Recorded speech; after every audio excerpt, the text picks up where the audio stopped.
Talk show host করি, একটু ঘুরিয়ে দিই। আপনি যে কথাগুলা বলছেন, আমরা ভিডিওগুলা দেখেছি, আমি অনেকগুলা পয়েন্ট টু পয়েন্ট। আমরা এগুলা পর্যায়ক্রমে ছাড়বো দর্শকদের জন্য ফেসবুকে এবং ইউটিউবে এবং টেলিভিশনেও। যে বক্তারা তো বলেছেন প্রবাসীদের ভোটাধিকার, প্রবাসীদের সরকার একটা জায়গা করে নেওয়া, প্রবাসী মন্ত্রণালয় চলে দেশি লোক দিয়ে, এটা চলতে পারে না।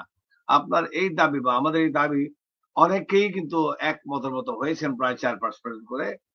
আপনি সেই আমরা যে দেশে সরকার চলছে বা চলবে, এই প্রবাসীদের পক্ষ থেকে ভয়েস প্রোগ্রাম বাংলাদেশের যে দাবিটা ছিল, পুলিশ বাহিনী চলে গেল, আপনার 12 ব্যাটালিয়নের অনেকটাই উঠিয়ে দিয়েছে এবং ন্যাশনাল আইডি গুলার অনেক সহজীকরণ করা হয়েছে, প্লাস ই পাসপোর্ট যেমন আছে, ই ভিসা এবং ই বোর্ডিং সিস্টেম নিয়ে আমরা কাজ করছি এখন। তো আপনি যদি এই যে দাবিগুলো আমরা কিভাবে ভূমিকা রাখতে পারি, আমরা যদি if we are not involved with the government system, then nobody is going to listen later. So একটু যদি এই সাবজেক্টটা নিয়ে বলেন যে আপনার দাবিটা কি এবং কিভাবে এই সরকারকে ক্ষেত্রে হেল্প করা যায় বাইরে থেকে।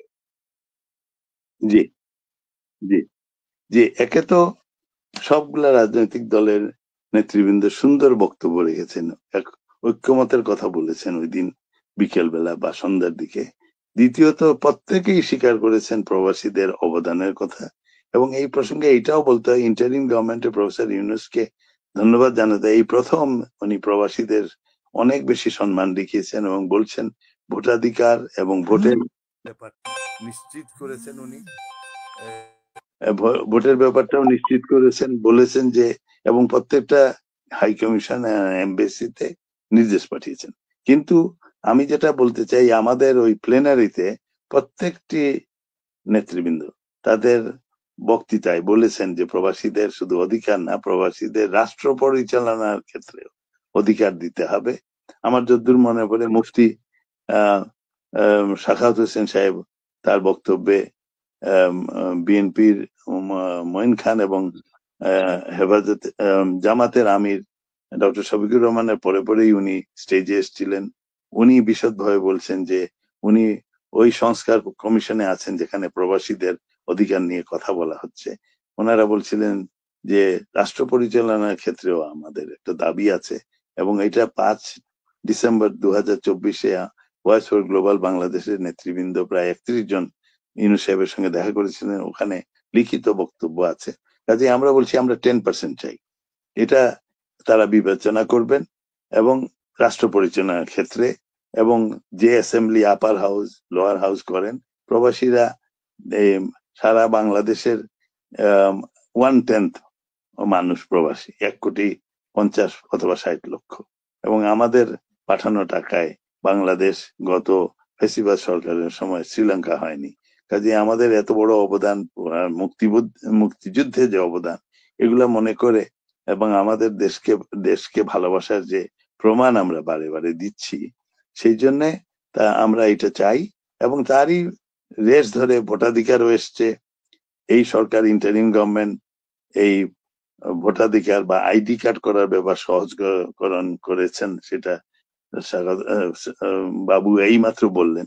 এবং এইগুলা করার জন্য যে অন্যায়ভাবে পুলিশ ভেরিফিকেশন চাওয়া, এগুলো তুলে ধরেছেন। কাজেই আমাদের এখন হলো যে প্রবাসীদের ভোটের অধিকার তো নিশ্চিত করেছেন যে আমরা দিতে পারবো, কিন্তু কিভাবে দিব?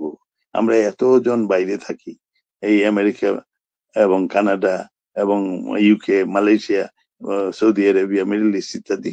তো শোনা যাচ্ছে লেটেস্ট হলো 8টি দেশ তারা ইমিডিয়েটলি শনাক্ত করেছেন। তার মধ্যে যুক্তরাজ্য আছে, যুক্তরাষ্ট্র আছে।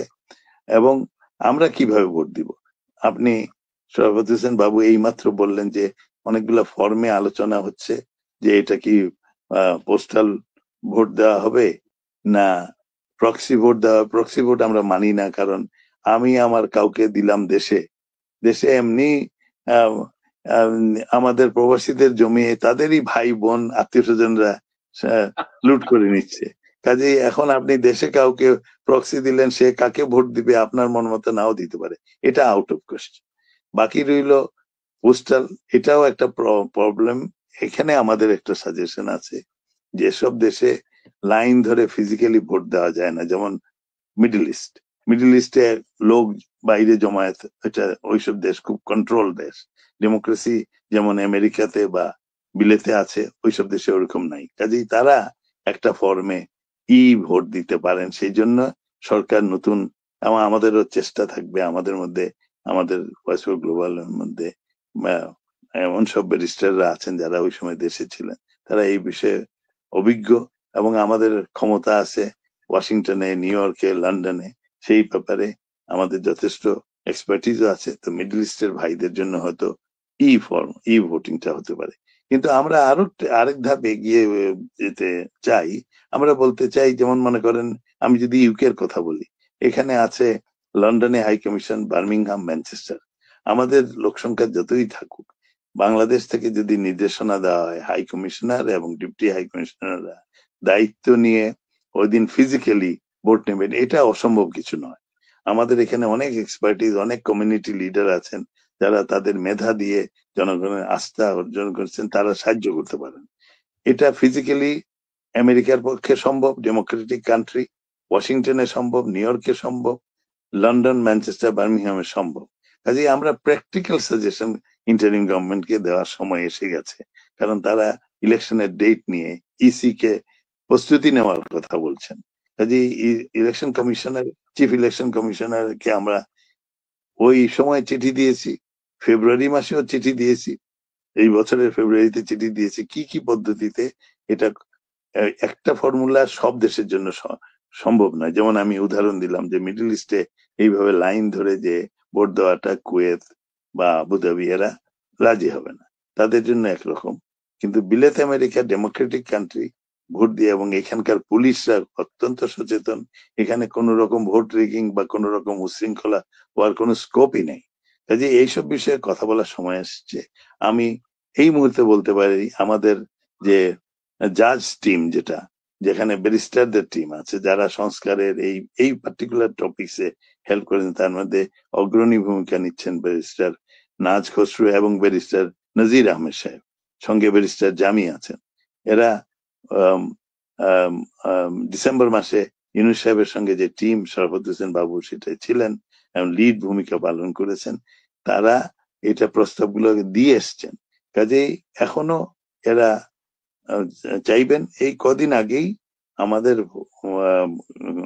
রেসিডেন্সিয়ালটা শেষ হওয়ার পরেই আমি জানি ব্যারিস্টার নজির আহমেদ পার্সোনালি সিইসির সঙ্গে বসেছেন, আমাদের প্রস্তাবগুলো আলাপ করেছেন, এবং শুধু তাই না, মেজর জেনারেলকে দায়িত্ব দেওয়া হয়েছে, ব্রিগেডিয়ার জেনারেল সম্ভবত নাম সানাউল্লাহ সাহেব, আমি সামান্য ভুল হতে পারে, তার সঙ্গে বসছেন এবং কিভাবে কোন দেশের জন্য কোনটা প্রযোজ্য এই বিষয়ে আলাপ করেছেন। এবং